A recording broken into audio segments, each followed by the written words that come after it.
All of our loss experiences hark back to original loss, the loss of that ultimate mother-child connection. For before we begin to encounter the inevitable separations of everyday life, we live in a state of oneness with our mother. This ideal state, this state of boundarylessness, this I am you are me is she is we, this harmonious interpenetrating mix-up, this floating I'm in the milk and the milk's in me, this chill-proof insulation from aloneness and intimations of mortality. This is a condition known to lovers, saints, psychotics, druggies, and infants. It is called bliss. Our original bliss connection is the umbilical connection, the biological oneness of the womb.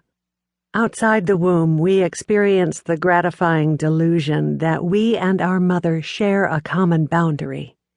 Our lifelong yearning for union, so some psychoanalysts say, originates in our yearning to return, if not to the womb, then to this state of illusory union called symbiosis, a state for which deep down in the original primal unconscious, every human being strives. We have no conscious memories of being there, or leaving, but once it was ours, and we had to let it go. And while the cruel game of giving up what we love in order to grow must be replayed at each new stage of development, this is our first, perhaps hardest, renunciation. The losing, leaving, letting go of paradise. And although we do not remember it, we also never forget it. We acknowledge a paradise and a paradise lost. We acknowledge a time of harmony, wholeness, unbreachable safety, unconditional love, and a time when that wholeness was irretrievably rent. We acknowledge it in religion and myth and fairy tales, and our conscious and unconscious fantasies. We acknowledge it as reality or as dream. And while we fiercely protect the boundaries of self that clearly demark the you from the me, we also yearn to recapture the lost paradise of that ultimate connection.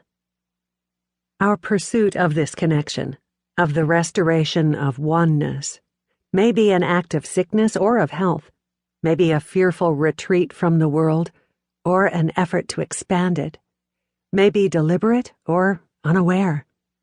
Through sex, through religion, through nature, through art, through drugs, through meditation, even through jogging, we try to blur the boundaries that divide us. We try to escape the imprisonment of separateness. We sometimes succeed.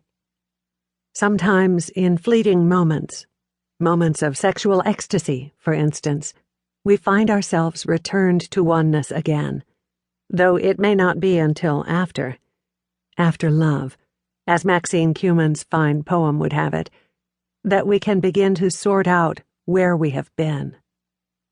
Afterwards, the compromise. Bodies resume their boundaries. These legs, for instance, mine. Your arms take you back in.